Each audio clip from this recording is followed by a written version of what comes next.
espero que todos vocês estejam muito bem.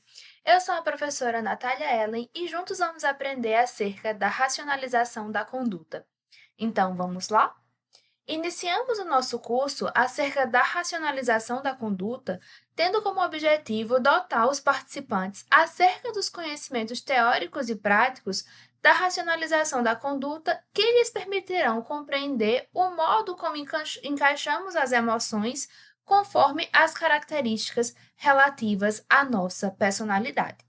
Então, teremos também como objetivo atender às necessidades dos profissionais e dos estudantes que queiram adquirir conhecimentos acerca dos dilemas éticos na performance dos autos executivos.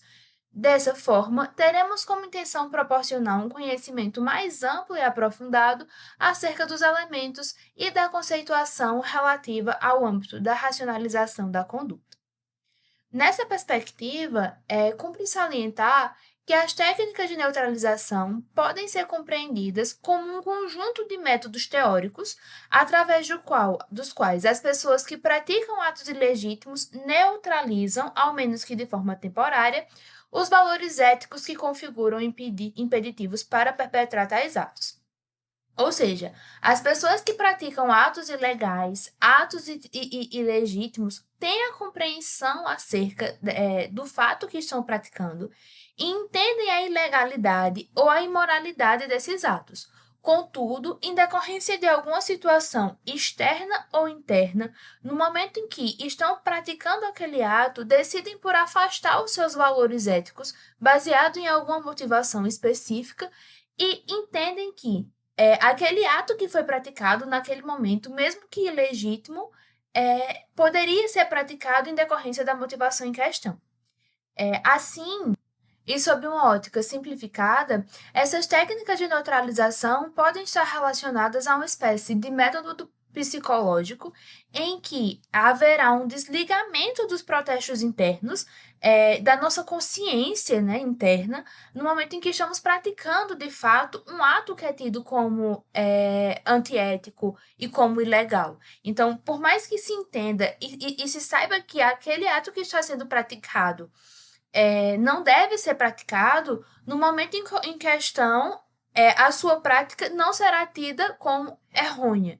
E mesmo que seja compreendido como ilegal, naquele momento, perante a sua consciência, será permitido em decorrência das motivações em questão. Então, como surgiu a teoria que estabelece essas técnicas de neutralização?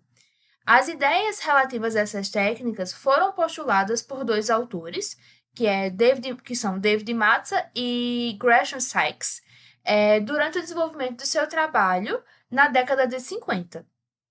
Enquanto Matza e Sachs trabalhavam e estabeleciam artigos e publicações, bem como análises acerca da delinquência, da delinquência juvenil, eles acabaram abordando uma outra temática no âmbito do seu estudo.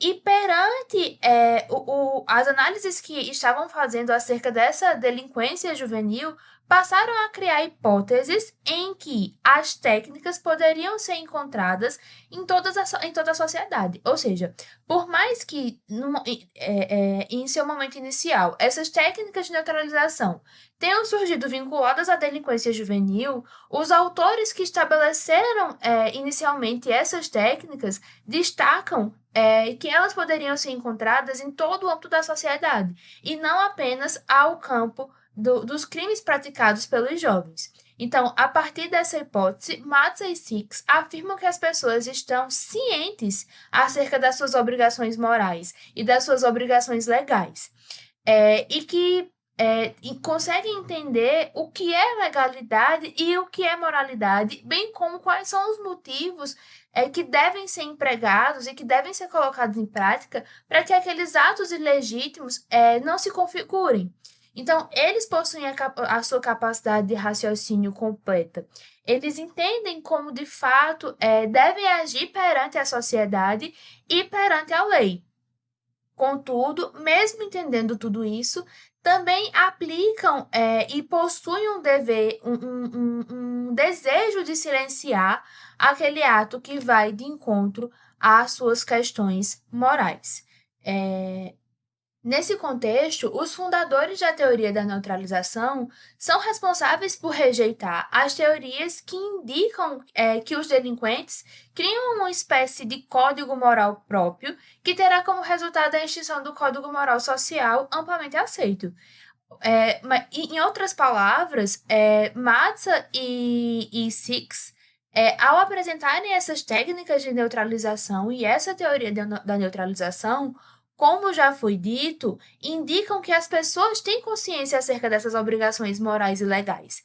E justamente por acreditarem nessa consciência que parte das pessoas que praticam os atos ilegítimos diante desse contexto, rejeitam aquelas teorias que indicam que o delinquente criaria um código moral próprio e com base nesse código moral próprio, o mesmo estaria permitido a praticar esses atos ilegítimos. Esse ponto de vista é negado e rejeitado porque, sob o ponto de vista desses autores, as pessoas compreendem e reconhecem o código moral da sociedade, o código ético da sociedade, e não só o seu código moral e ético, mas também os aspectos legais inseridos naquele ordenamento jurídico. E mesmo assim, decidem praticar aquele ato ilegítimo e acreditam na existência de fatores que vão afastar a punição do ato que foi praticado, por mais que entenda que o que ele fez foi errado e que o que ele fez vai de encontro com a moralidade do ambiente, do local e da sociedade em que o mesmo está inserido. Assim, esses autores apresentam uma explicação de como esses delinquentes, ora praticam atos ilegítimos e também praticam momentos de atos legítimos.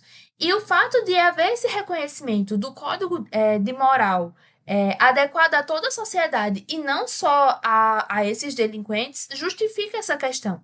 Afinal, se ficasse presente o posicionamento de um código moral próprio ao delinquente, a maior parte dos seus atos seriam ilegítimos, para não dizer todos.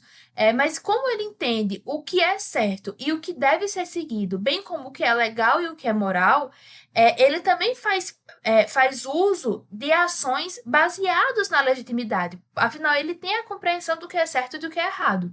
Por isso que não se justifica a substituição do código moral legítimo pelo código moral teoricamente ilegítimo, pois se essa fosse a realidade, apenas um desses dois códigos seria seguido, não haveria essa alternância de atos legítimos e ilegítimos. Assim, as técnicas de neutralização podem ser entendidas como métodos psicológicos que são utilizados pelas pessoas, tendo como intenção de que seja aplicada a censura a determinados atos e que essa ilegalidade seja suspendida de maneira temporária para que alguns dos seus atos possam ser praticados e nenhuma punição seja aplicada em decorrência daquela ação em questão, daquela ação que está sendo analisada. Nesse contexto, o delinquente pode ser entendido como aquele que vai demonstrar um apego a determinados valores e a normas que se opõem ao que a sociedade entende como aceitável e como respeitável.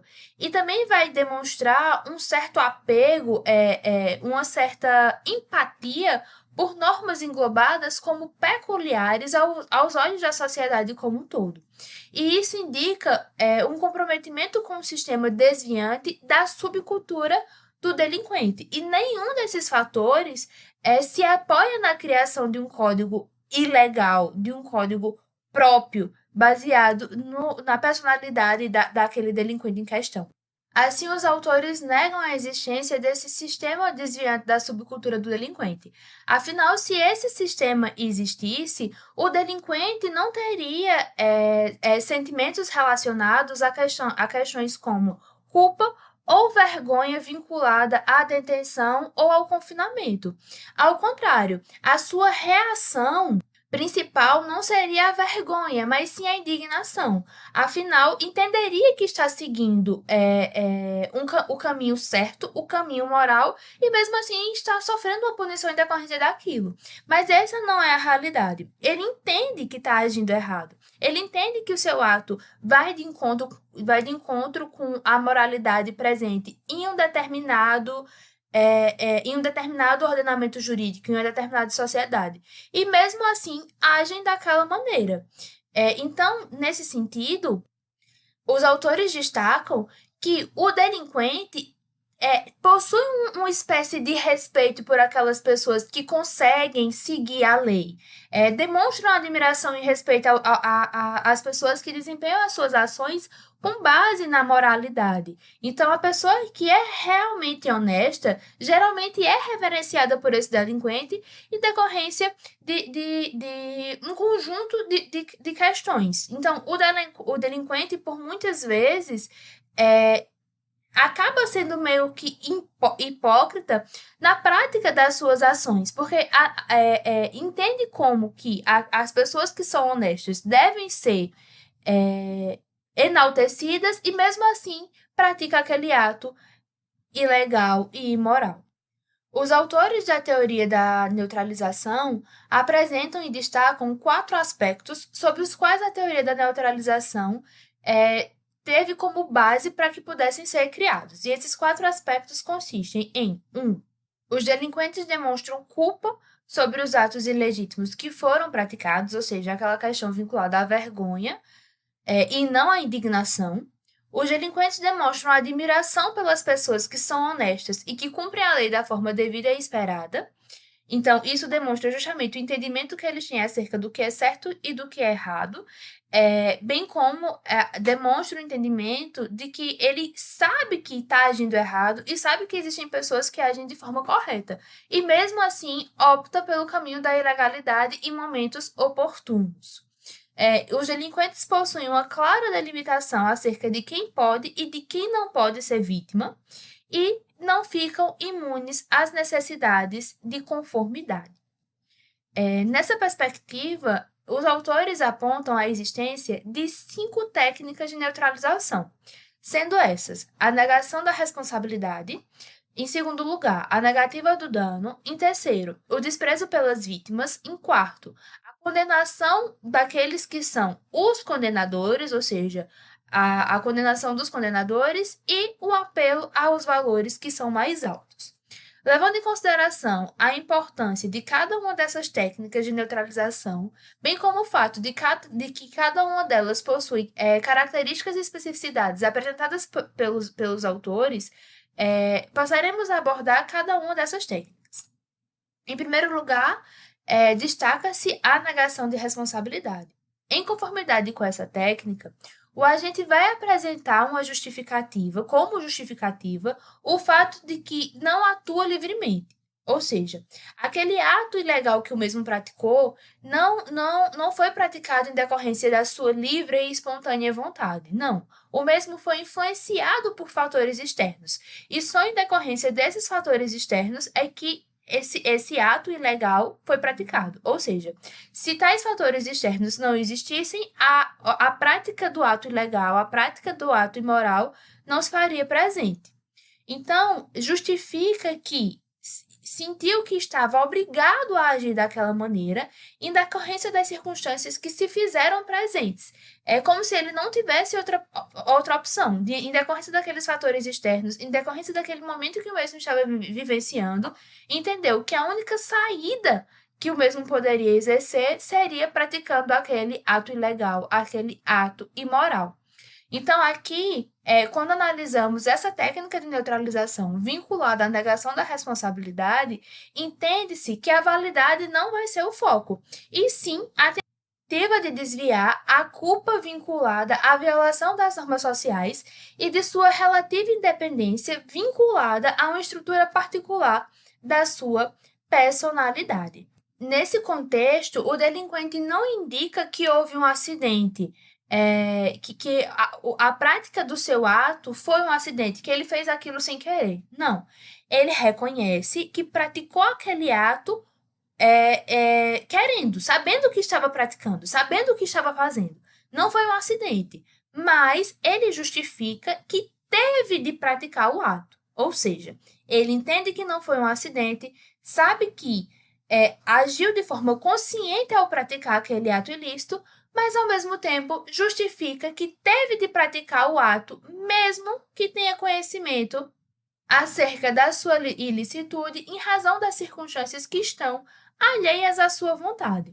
Então, o delinquente ele prepara o caminho para que aquele desvio em questão e que para que o desvio que está relativo ao sistema normativo dominante possa ocorrer, sem que haja necessidade de que fique caracterizado um ataque frontal às próprias normas.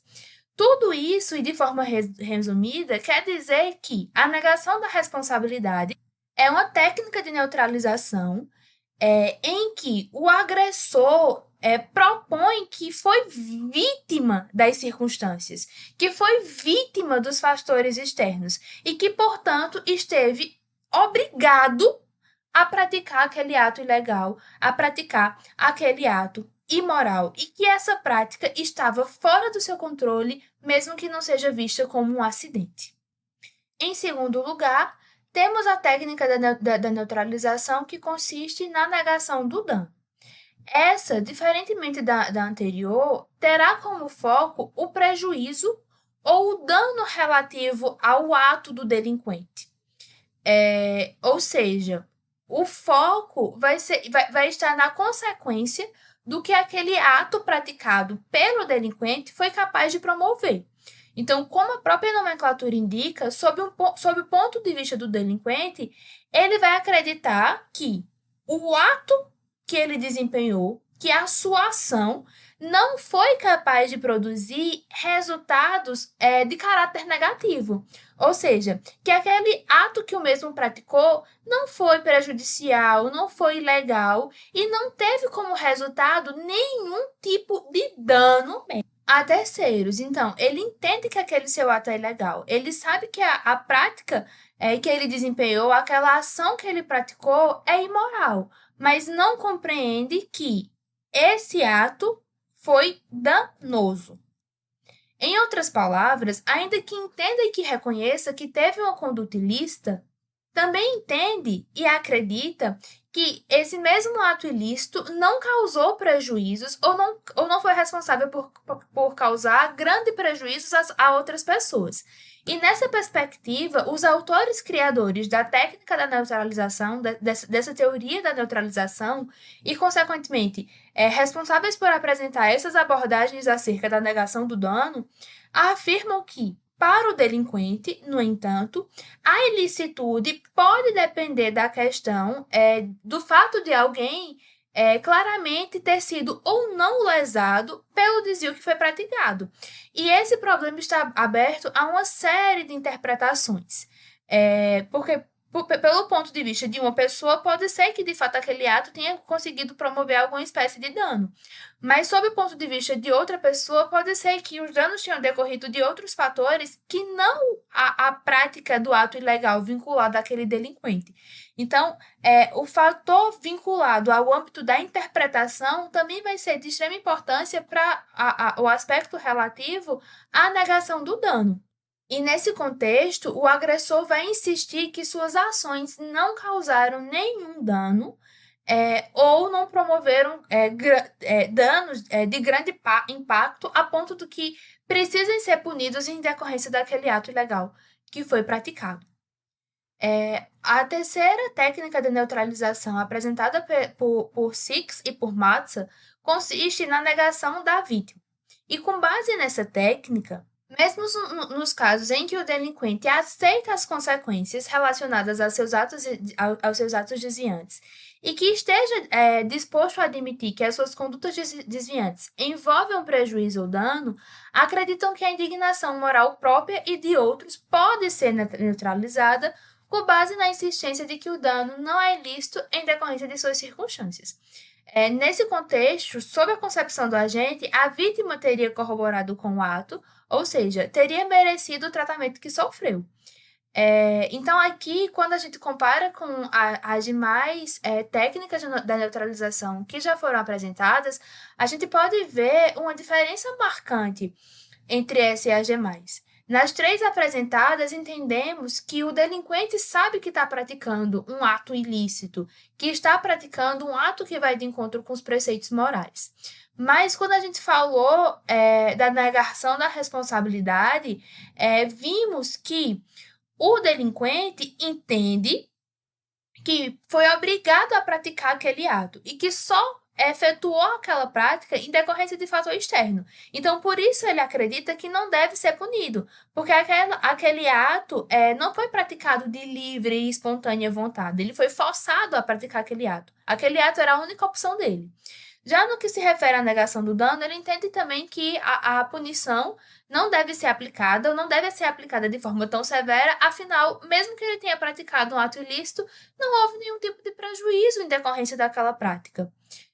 Já aqui na negação da vítima, podemos enxergar que o delinquente, além de entender que de fato praticou um ato imoral, que de fato praticou um ato ilegal, ele está disposto a admitir a prática dessas suas condutas desviantes.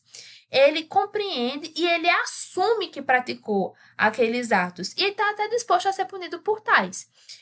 Bem como ele entende também quais foram os danos que o seu ato ilegal, que a sua ação imoral foi capaz de promover. Nesse contexto, ele nem nega a responsabilidade e também não nega a existência do dano. Ele compreende todo esse contexto. Todavia, ele se mostra indignado e acredita que a sua punição pode ser minimizada e até deixar de existir quando passamos a olhar e passamos a entender qual foi o papel da vítima naquele contexto.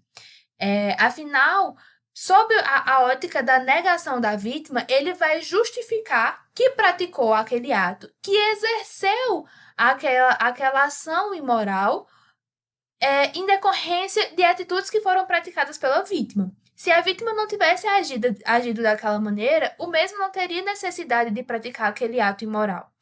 Se a vítima não tivesse estimulado ele de alguma forma a praticar aquele ato, o mesmo nunca teria existido. Então, por compreender e por saber que o que ele fez é errado, ele acredita que o que ele fez é errado, mas ele só fez aquilo em razão da culpa da vítima. Ou seja, a vítima corroborou com o ato e a vítima mereceu a forma com que ela foi tratada. Assim, há aqui uma inversão dos papéis. Nessa perspectiva, o delinquente se enxerga como uma espécie de vingador. Ele efetuou aquele ato, mas ele foi justo ao efetuar aquele ato. Ele sabia que o que ele estava fazendo era ilegal, era errado, mas ele se sentiu no dever de efetuar aquele ato em decorrência do sentimento de justiça que existia dentro dele, no que se refere a atingir aquela vítima que estava tão errada perante aquela situação. Então, sob a ótica do delinquente, ao praticar esse ato ilegal, o verdadeiro delinquente vai ser a vítima. Então, ele enxerga essa inversão de papéis. E há uma ausência de identificação de uma vítima faz com que essa tenha a sua existência negada. E perante esse contexto de negar a existência da vítima, os autores destacam e afirmam que negar essa existência, pois transformando-a em uma pessoa que merece o dano, é uma forma extrema do fenômeno que já foi mencionado anteriormente. Ou seja, do reconhecimento por parte do delinquente de que alvos apropriados e inapropriados para seus atos delinquentes. Inclusive, essa foi uma daquelas bases que apresentamos logo no início da nossa aula, quando destacamos as 4 bases que vão enfatizar essa existência da teoria da neutralização. Tendo em vista que esses delinquentes possuem uma clara delimitação acerca de quem pode e de quem não pode ser vítima. Ou seja, não é qualquer pessoa que poderá ser vítima. Existem aquelas pessoas específicas e que merecem esse tratamento na cabeça do delinquente. Além disso, Os autores ainda afirmam que a existência da vítima pode ser negada para o delinquente em um sentido um pouco diferente, envolvendo as circunstâncias do ato delinquente em si. Isso implica dizer, e resumindo essa técnica da neutralização, que o delinquente só praticou aquele ato, só exerceu aquela ação porque a vítima mereceu qualquer tipo de atitude que o agressor tenha tomado. E como destacado pelos autores, existem aqueles crimes, aquelas práticas que acabam envolvendo situações em que a existência da vítima ela precisa ser atenuada de certa forma. Tendo em vista que existem aqueles casos em que a vítima ela é fisicamente ausente, como, por exemplo, um furto efetuado a uma propriedade. Então, a consistência da existência da vítima acaba sendo atenuada nessas hipóteses. E, nesse contexto, as normas internalizadas e as antecipações das reações dos outros podem, de algum modo, passar por um processo de ativação quando elas sirvam, de certa forma, como uma orientação para o comportamento daquele delinquente. E é possível que essa consciência também seja reduzida, que essa consciência da vítima também seja reduzida e que tenha um papel importante em determinar se aquele processo vai ser posto ou não em prática. Por sua vez, a quarta técnica da neutralização apresentada envolve a condenação dos condenadores, e ela também pode ser vista como uma forma de rejeitar os rejeitadores. Conforme as técnicas anteriores, analisamos a exclusão da responsabilidade, a não existência do dano e também analisamos a presença da vítima e o comportamento da vítima sob a ótica do delinquente. Então, aqui, essa técnica da neutralização vai ter como foco o posicionamento e o que os delinquentes enxergam perante aqueles que vão ser responsáveis por condenar as suas ações. Então, o agente não vai ter como foco as suas ações, mas vai direcionar a atenção para o comportamento daqueles que o desaprovam. Então, o foco não será o ato ilegal praticado, afinal, ele reconhece que praticou um ato ilegal, mas passa a direcionar a atenção para o comportamento daqueles que vão desaprovar aquele ato e que vão ser aptos a aplicar algum tipo de punição à prática do ato em questão. E alguns exemplos de condenadores nesse contexto são os policiais, os juízes, os professores e os promotores. Assim, a validade dessa distorção não está em foco. Ou seja, mais uma vez, o foco não é o ato ilegal, tendo em vista que a atenção estará destinada para a função de devolver ou de defletir as ações negativas que estão vinculadas à violação das normas. Assim, os autores explicam que o delinquente, com efeito, mudou o sujeito da conversa no diálogo entre seus próprios impulsos desviantes e as reações de outros, e passará a atacar os outros, a ilicitude do comportamento dos outros. Assim, a ilicitude de seu próprio comportamento será mais facilmente reprimida ou perdida de vista. Ele busca chamar a atenção de quem está efetuando a aplicação da condenação relativa a seu ato, tentando tirar a validade daquele ato a partir do momento em que indica que os policiais, por exemplo, não estão aptos a realizar aquele tipo de punição, afinal, são corruptos, em muitos momentos agem de maneira errada e também descumprem a lei. Então, como é que esses policiais podem aplicar algum tipo de punição ao delinquente se eles também são delinquentes? Então, nesse contexto, os delinquentes vão alegar e vão apresentar esse tipo de argumentação. Assim, o delinquente muda o foco da atenção dos seus atos desviantes, das suas práticas ilegais, para os comportamentos daqueles que desaprovam a violação que o mesmo praticou. Então, Sob esse ponto de vista, vai indicar que os seus condenadores são hipócritas, também são desviantes disfarçados ou que estão sendo impelidos por algum tipo de rancor pessoal. E essa orientação com relação ao mundo conformado pode ter uma particular importância quando ela se concretiza perante uma espécie de amargo cinismo que acaba sendo dirigido contra aquele que possui a atribuição de condenar ou de fazer cumprir as normas da sociedade dominante, porque acaba pondo em pauta a relevância e a credibilidade desses condenadores. Nesse contexto, os policiais podem ser vistos como corruptos, como estúpidos, como brutais, na medida em que os professores também podem ser apontados como responsáveis perante o processo de alguma forma.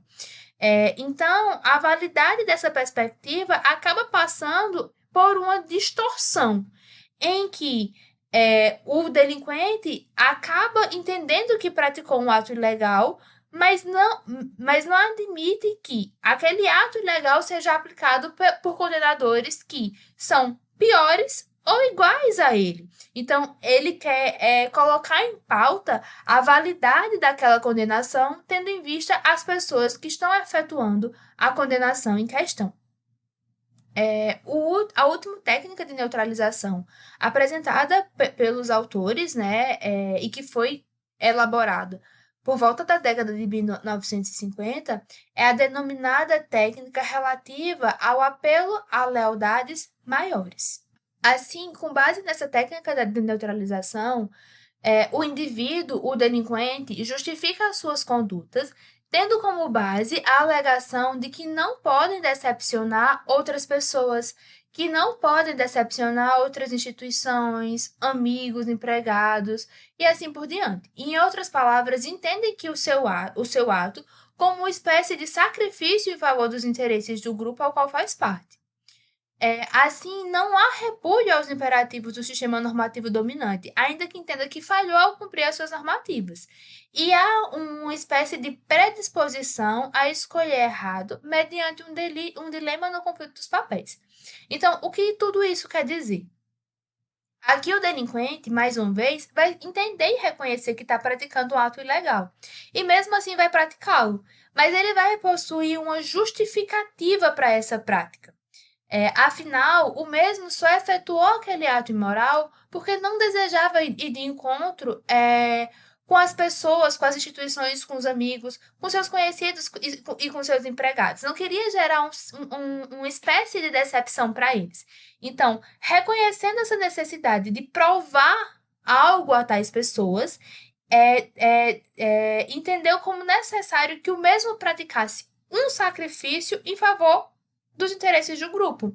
Aqui ele está sacrificando esse aspecto legal, esse aspecto moral e decide agir a partir da prática de um ato ilegal, da prática de um ato ilícito, para que tais pessoas que ele não quer decepcionar não sejam atingidas. Então ele prefere assumir a responsabilidade pela prática desse ato, mesmo que ele seja visto como errado. Então, há uma predisposição a escolher errado mediante um dilema de conflito de papéis. Perante essa questão da lealdade dos maiores, pode ser que ele esteja em um caminho em que duas opções lhe são oferecidas, mas em decorrência de alguma razão ou daquela opção certa ser mais difícil de ser efetuada ou gerar algum tipo de consequência para essas pessoas que ele não quer decepcionar, ele acaba tendo uma tendência maior a escolher a opção errada, mesmo que entenda a sua ilegalidade. Então, esse delinquente não enxerga as normas presentes no ordenamento jurídico ou as normas de caráter ético e moral como algo que não deve ser seguido. E não possui nenhum tipo de repúdio a esses imperativos. Apenas entende que naquele momento específico não pode seguir com esses imperativos. Então, o delinquente acaba se vendo perante um dilema que precisa ser resolvido e o mesmo enxerga e compreende que o mesmo só poderá ser resolvido a partir da prática de um ato que ele entende como ilegal, e que é de fato ilegal, mesmo que ele reconheça a importância daquele sistema normativo imperativo.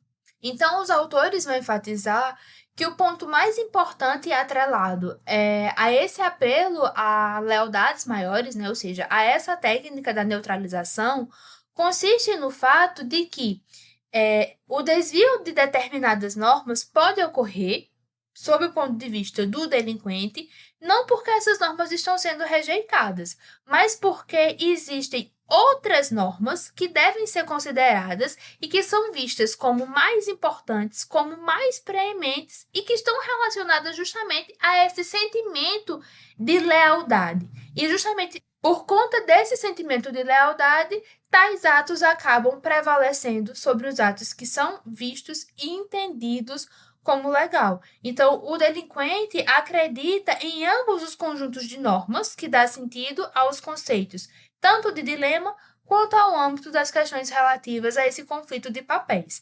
Então, o conflito existente entre a legalidade e as questões relativas à amizade acabam gerando um dilema similar e que acaba não sendo tão reconhecido perante o âmbito social, mas que pode ser de extrema relevância no que se refere à tomada de decisão daquele delinquente em questão. Por mais que a sociedade enxergue aquele dilema como fácil de ser abordado ou como fácil de ser resolvido pelo caminho da legalidade, sob a ótica do delinquente, esse dilema só poderia ser resolvido de fato se ele praticasse aquela ilegalidade. E na cabeça dele, em razão da lealdade que ele tem com aquela instituição, com aquela pessoa ou com aquela empresa, essa de fato era a melhor opção. Então, sob o ponto de vista desses autores, ou seja, sob o ponto de vista de Six e Matza, deve-se afirmar que o ponto mais importante para essa técnica de neutralização é que o desvio de certas normas pode ocorrer não porque essas normas estão sendo rejeitadas, mas porque outras normas precisam ser consideradas, como foi destacado anteriormente. Então, em verdade, é necessário que se acredite na existência dos dois conjuntos de normas.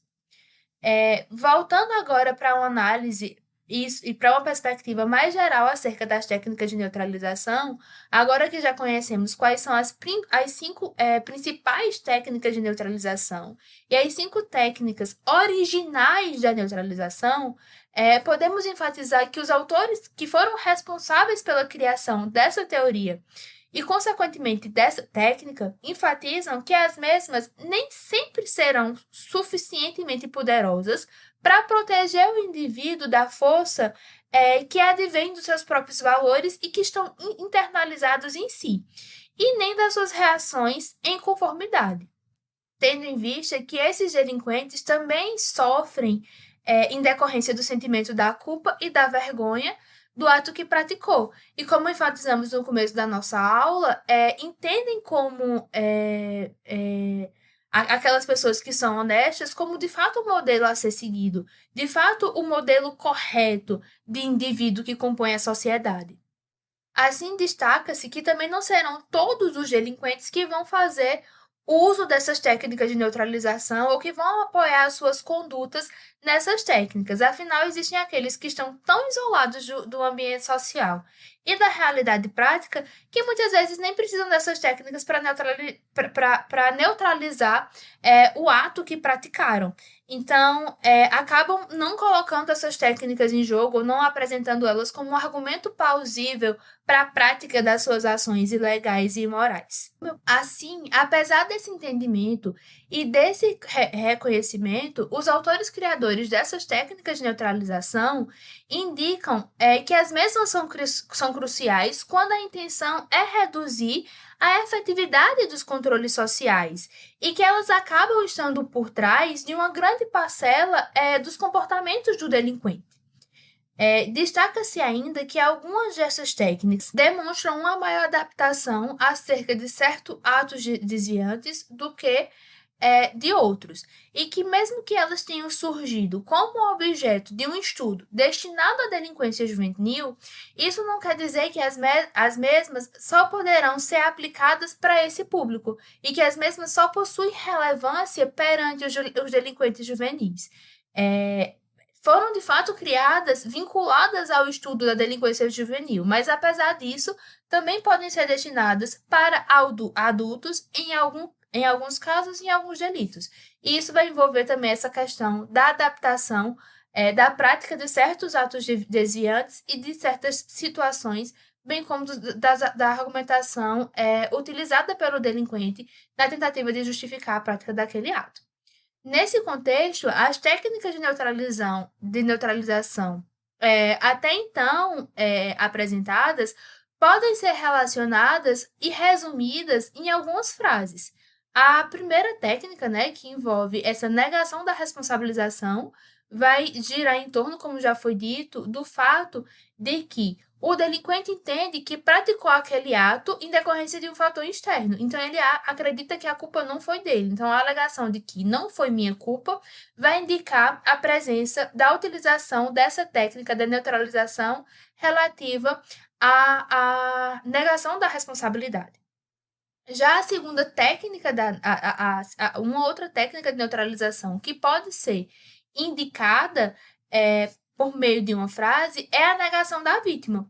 Ou seja, quando o delinquente pratica o ato acreditando que está ferindo e agredindo alguém que merece ser tratado daquela maneira. Então, o uso da expressão, eu de fato pratiquei aquele ato ilegal, mas ele merecia, aquela pessoa merecia, aquela empresa merecia, aquela instituição merecia, vai ser um indicativo da utilização dessa técnica da neutralização. Já quando o delinquente indicar que ele de fato praticou um ato ilegal, ele de fato foi de encontro com os preceitos morais, mas não era grande coisa. Aquele seu ato não gerou nenhum prejuízo. Então, eles podiam ser. Aquele seu ato poderia ser praticado sem gerar prejuízo.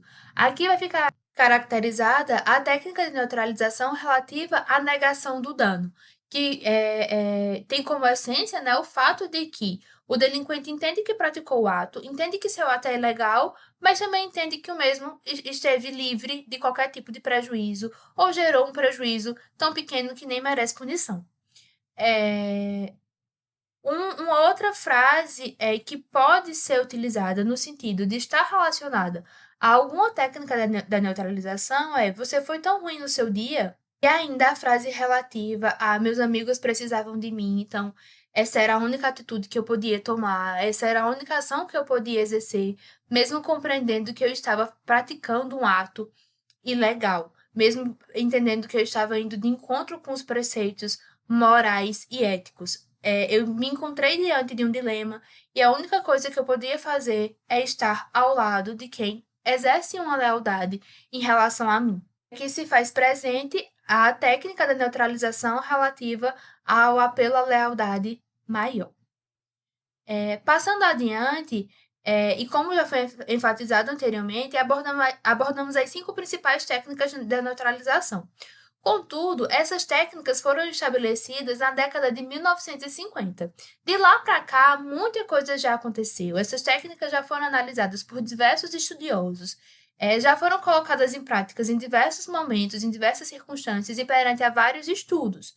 Nesse contexto, em 2017, alguns autores entenderam que, ao efetuar uma análise abordando 27 indivíduos que tinham sido acusados de participar de um genocídio de Ruanda, verificou-se a presença de 2 novas técnicas de neutralização que ainda não tinham sido identificadas pelos autores seminais, ou seja, pelos autores que criaram essas técnicas de neutralização de forma original, sendo que essas técnicas consistiam no apelo ao bom caráter e na vitimização. Assim, perante a técnica da neutralização denominada como apele ao bom caráter, o ofensor, ou seja, o delinquente, fará valer suas boas ações, os seus atributos de caráter admiráveis, na tentativa de torná-los incapazes de cometer determinados crimes.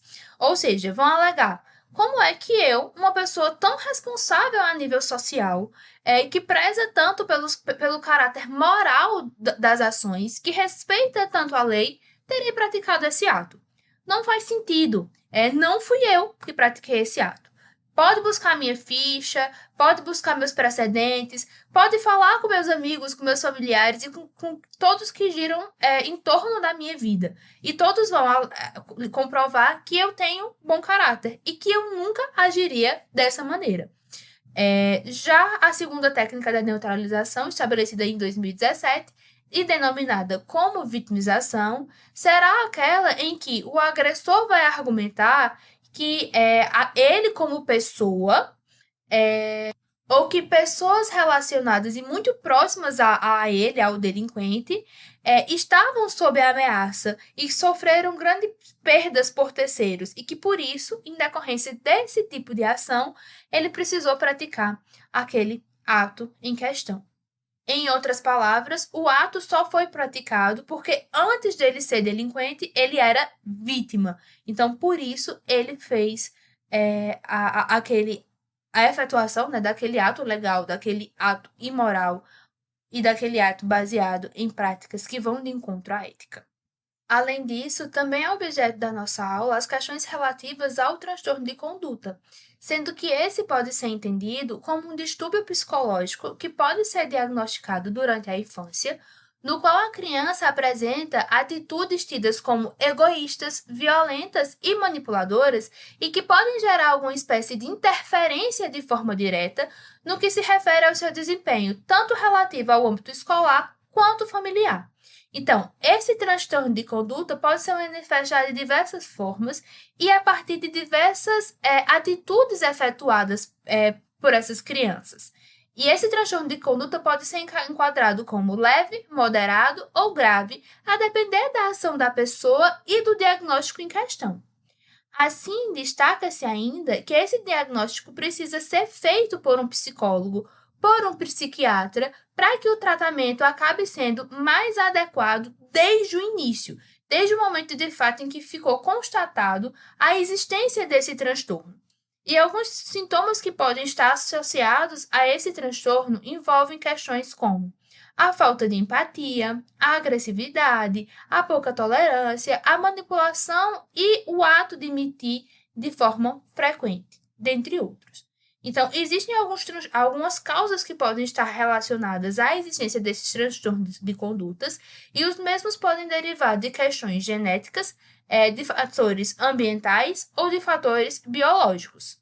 Quanto às questões relativas à genética, o transtorno de conduta pode ser causado por questões e por aspectos que derivem de hereditariedade, sendo mais comum de ocorrer em crianças e adolescentes cujos pais já possuem alguma espécie, algum tipo de transtorno de conduta ou que possua algum tipo de distúrbio de humor, de ansiedade, de personalidade, transtorno bipolar, TDAH, ou que ingira bebidas alcoólicas de forma excessiva, enfim, que possua algum tipo de vício, por exemplo.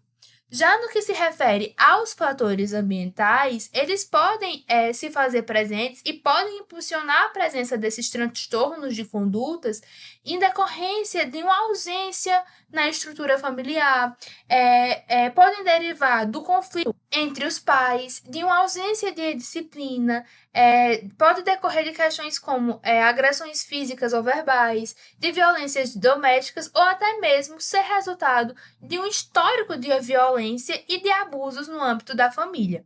Isso tudo pode levar a uma dificuldade de julgamento e até mesmo uma incapacidade no que se refere a estabelecer um planejamento e soluções para seus problemas, o que vai contribuir de forma efetiva para que esse transtorno de conduta se desenvolva e se faça presente nesse âmbito. Além disso, questões vinculadas a aspectos como baixo nível socioeconômico e os impactos que esse baixo nível socioeconômico pode trazer na criação e no crescimento daquela pessoa também pode estar relacionada a esse transtorno de conduta.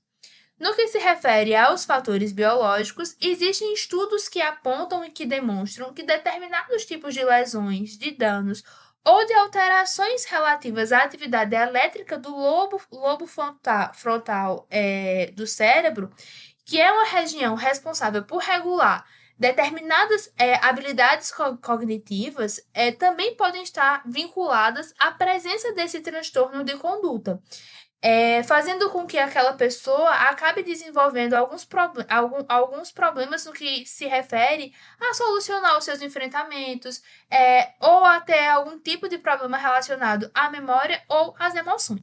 E esses são aspectos que, quando considerados em conjuntos, podem contribuir para a agressividade e para o desenvolvimento do transtorno de conduta em questão. Então, nesse contexto, esse desvio de conduta pode estar diretamente relacionado com as questões que envolvam o ambiente familiar e o meio social, envolvendo também atividades perigosas e muitas vezes ilegais. Agora estamos chegando ao final da nossa aula e entende-se como necessário que alguns aspectos que foram abordados ao longo da nossa jornada, do nosso aprendizado, sejam relembrados e sejam novamente enfatizados. Assim, aprendemos que a teoria da neutralização foi criada a partir dos estudos realizados por Matza e Six em 1957 e que esses estudos, pelo menos a nível inicial, relacionavam essas técnicas de neutralização a práticas vinculadas à delinquência juvenil. Atualmente já entende-se que essas técnicas não possuem aplicação apenas para a delinquência juvenil, podendo também ser aplicada em algumas situações para os adultos. Então, aprendemos que essa teoria foi construída a partir de 4 observações principais que serviram como base para o estabelecimento das técnicas de neutralização. Quais sejam a culpa por atos ilegais, o fato de que, ou seja, mesmo tendo praticado aqueles atos, entendendo a sua legalidade, o delinquente possui vergonha e um sentimento de culpa em decorrência do ato que praticou. Já no que se refere ao respeito e admiração aos indivíduos honestos, mesmo que pratique aquele ato, respeita e entende que é correto, é certo e é admirável aquelas pessoas que conseguem e que seguem a lei e a moral em todos os seus aspectos. Um outro ponto que serviu como base para essa teoria envolve a delimitação entre quem pode ou não ser vítima, ou seja, essa questão de quem pode ou não ser vítima também precisa estar clara, e entendem que não estão imunes às exigências de conformidade. Nessa perspectiva, Matza e Six, que são os autores de fato seminais, ou seja, foram os autores que originalmente apresentaram a proposição dessas técnicas de neutralização, indicam a existência de 5 delas, quais sejam a negação da responsabilidade, a negação da lesão, a negação da vítima, a condenação dos condenadores e a apelação para as lealdades mais altas. Por sua vez, em 2007, Bryant et al. Apresentou mais 2 técnicas de neutralização a serem somatizadas às técnicas apresentadas pelos autores seminais, sendo que essas giram em torno da vitimização e da apelação ao bom caráter.